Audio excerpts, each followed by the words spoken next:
today's video mga kabyok-kunners. Congratulations! Pasok sina Dolly Cebalos Cruz of Malay-Malay, Bukidnon, Jasmine Omay of Tarlac Province at Patricia Bianca Tapia of Batangas sa top 3 finalist ng head-to-head challenge during the announcement and pre-speech ng Miss World Philippines 2024. Narito ating Our top 3 head-to-head challenge finalists.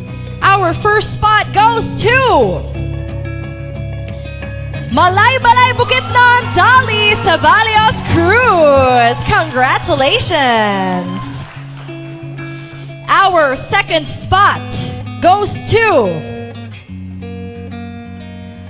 Tarlac Province, Jasmine Omay. And completing our top 3 is none other than... Who is your vote? May mga vote pa kayo dyan? Parang tahimik. Okay.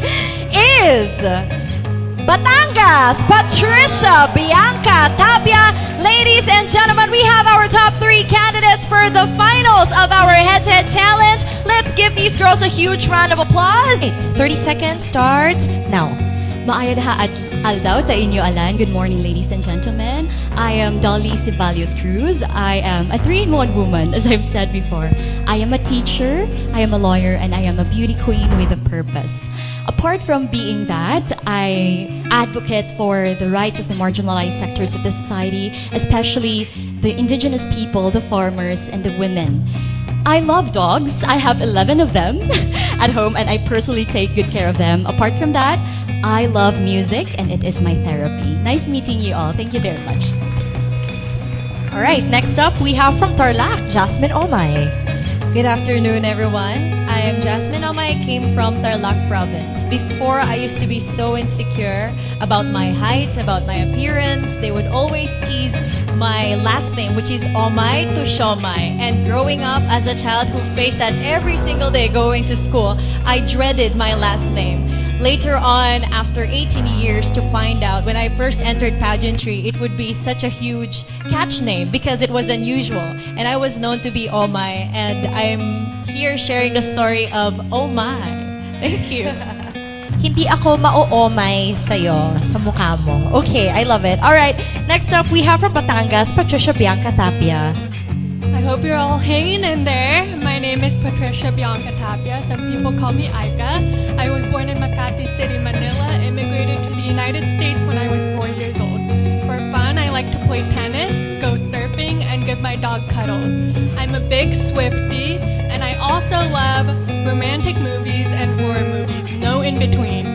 And a fun fact about me is I really love chicken tenders. I know my taste of cuisine is not that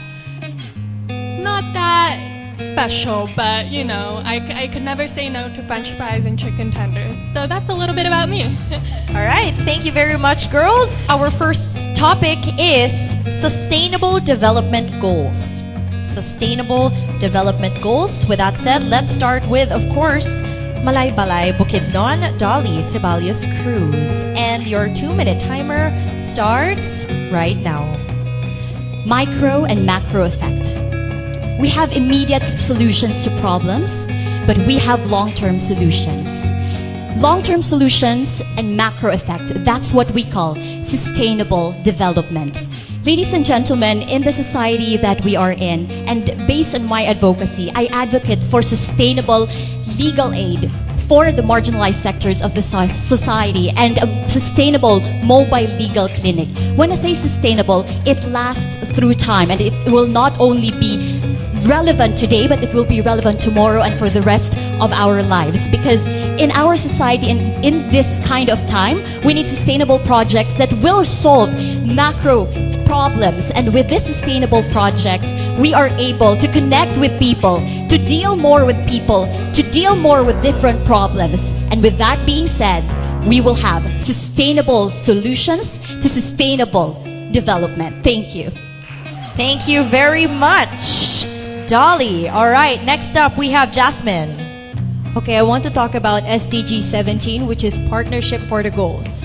It might be the farthest one, but I would have to say it is it is the solution to all of the problems. And if I were to talk about my advocacy, it would have to be that solution. That could be the aid to all of the problems that we can see, even the smallest things. Once we partner up with people, with the right people, once we know who can we connect with in a certain way, then we can for sure solve some problems in a very little way.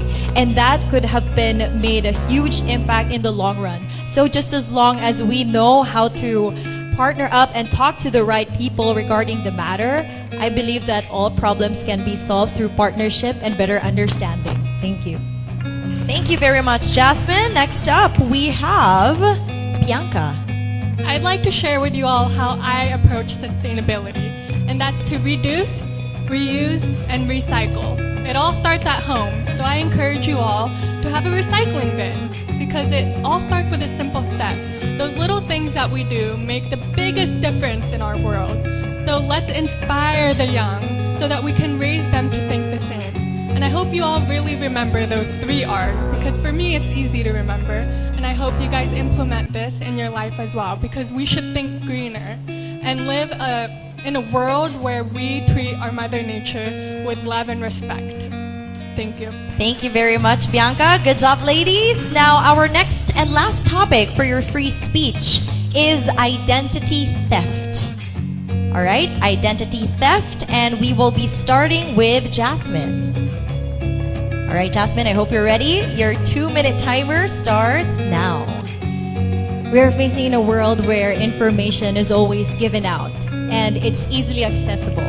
Right now, there are a lot of issues regarding identity theft that we should be mindful of. And as someone who has this platform, it is only right for me to advocate. And as a candidate, I would love to talk about it more and to let people be aware of their privacy and to be cautious of what we share online, because it matters mostly how we use these information for our own self.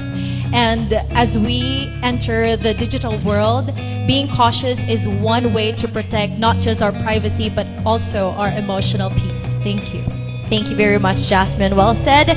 Next, we have Bianca.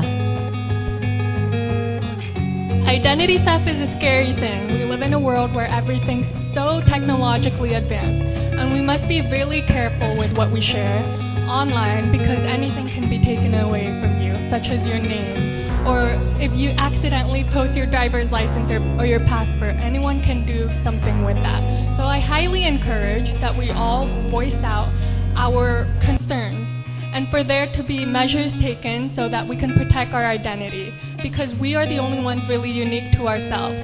We are the only ones that can really call ourselves by our name, and that should never be taken away from anyone. So let's continue to advocate for fighting out for our identity, because that is something that is unique to us. Thank you. Thank you very much, Bianca. Well said as well. Next is Dolly.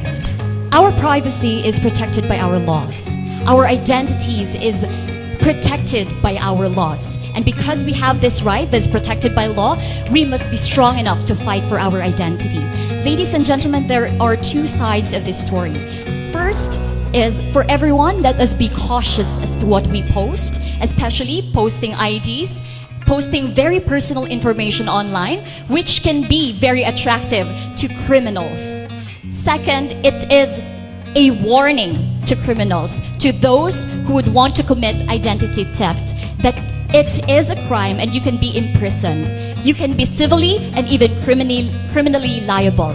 Ladies and gentlemen, it is a message to each one of us that our identity is very precious. And our identity should be protected because it can be used in illegal matters. That is why if you have a right, ipaglaban mo at protektahan mo. Thank you. Thank you very much, Dolly. What a very powerful speech that was. Don't forget to hit the notification bell para updated kayo lagi sa aming mga bagong videos.